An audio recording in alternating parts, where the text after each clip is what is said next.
Hi, everyone. Thanks again for tuning in. Today, I want to talk to you about the top 7 ways to sell your house for top dollar. My name is Tammy DiTomaso, and I am part of the iWIN team. I'm a realtor, and we do work with a lot of investors, and we purchase a lot of properties, but we're also very good at selling properties. So today, I want to give you the top 7 reasons and things you can do to help sell your house for top dollar. So the first one is a pre-home inspection.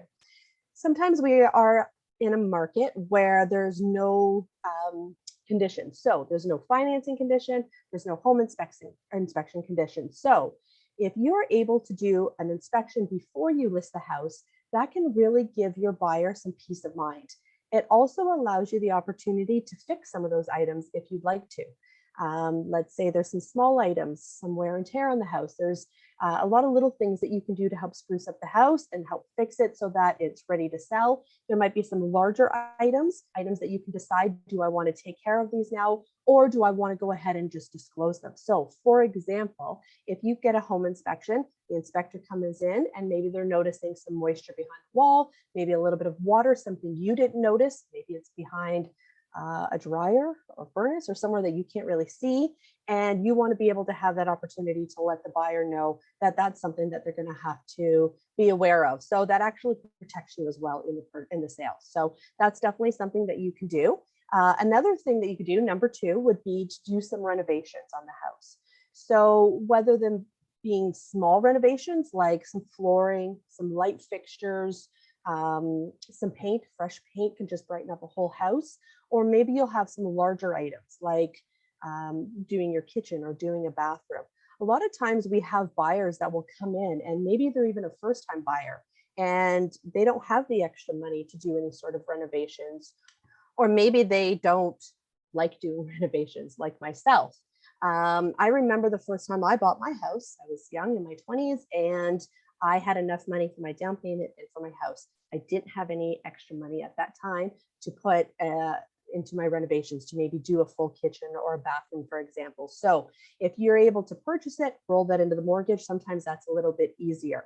So doing these renovations can really help up the value of your property. So definitely something you're going to want to consider. The third thing I want to talk to you about is staging.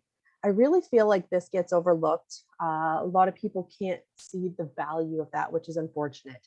The staging will really help your buyers be able to have that vision of what they can put there, that furniture that can be there, and so on. Sometimes they lack that creative vision, and that's where the stagers will come into play.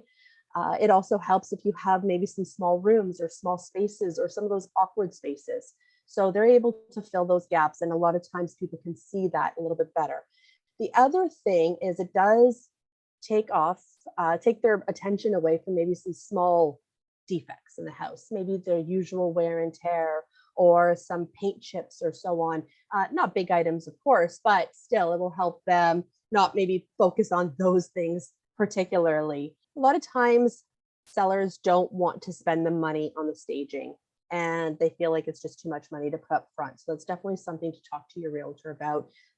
It is quite important, and it will double the value of what you put into it. So, if your staging is costing you a couple $1,000s, it's very likely to double getting that back. So you have to think of it as an investment. Another point would be getting a professional photographer. And I can't stand when I see agents that go into homes and they use their cell phone and they take these pictures. I mean, you're selling your house. The person that's coming in to buy it is spending $500,000, $1 million to go ahead and purchase. It's a large purchase, and you want to be able to get the best dollar for your seller. So spend that a little extra money. Make sure you're getting a professional photographer. We've seen other people come in, use their own cell phones. The lighting is really bad. Sometimes we've seen their finger on the camera in the picture. Even better, we've seen them in a car taking a picture of the house from the street, and you can see that they're in their car. So to me, I just think, wow, you didn't go the extra mile for your seller. So make sure that your agent uses a photographer. It's very important to do that. The other thing is that you want to get people in the door, and you want them to see everything as great as it is. And the photography will help to pick that stuff up. And let's just say it's a rundown house and it needs work, or for like contracting work, or flippers that might be looking at it. Even if it needs work, that's okay. It's better to have a nice clear picture and people know what they're walking into when they're coming to see the house. Tip number 5 would be to use great marketing. We make sure that we use both real estate boards. So there's RAB, which is your Hamilton Burlington real estate board, and then we have TREB, and that's your Toronto real estate board. And we make sure that on our team, we're going to be using both of those boards. Of course, it goes to realtor.ca, but we want to make sure that we cover it all. Another area, of course, is social media, very popular. We're making sure we're putting it on Instagram, Facebook, any other social media platforms as well. We always send all of our listings to our brokerage, of course. Our brokerage will then send it out to all of our agents. Our agents will then send it out to all of their clients that are looking. As well, our team will share it within our team. We share it even sometimes before it gets listed, and all of our team will then share it with their clients. So there's quite a range of people that will hit. I know we do a lot of investment properties, but we do sell a lot of homes and help people purchase a lot of their own personal residence, a home that they want, primary residence that they want to live in. So we're able to cover all grounds there, which is super key. Another thing that you need to look into, number 6, would be pricing. So this one can get a little bit tricky, especially if we're in a market where offers are being held to certain dates. So you want to be really strategic. Recently, I just listed a property, and I saw that I was going to do my offer presentations on Monday night, but I saw another listing come out, which was very comparable, and they were doing theirs on Monday night, and I really didn't want to compete with them. But anybody that lost with them, I wanted them to offer on mine. So I hadn't listed mine yet. I switched it to the Tuesday to be able to get more people through, more offers coming in, and so on. So those are some of the things sometimes you'll want to look for. And with the pricing, you'll also want to make sure, do I price it too high, too low? You want to be really strategic. So make sure you're talking with your realtor about that. You'll also want to make sure that you look at the comparables in the area. So I'm definitely checking out all of the sold properties that are in that area and how they compare. What did they list it at? How long was it listed for? Sometimes we'll call the agents and ask them, hey, can you give me a little bit of background? How many showings did you get? How many offers did you get? But I want to have a good idea of what they sold for in that area. So that helps me with my pricing as well. I'll also look at, like I said, what is active in the area. So what else is coming out? Who am I competing against, and how are we competing? Are the properties similar? Are they a little bit different, and so on? So I like to have that information and share that with our sellers as well. And the last and final tip is negotiating. So I'm not going to give away all of my little secrets on what I do to help my sellers negotiate the best price for them.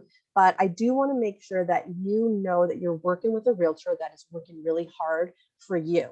We've seen it many times where some of the agents that are out there selling properties, and to be honest, some of them are a little bit lazy.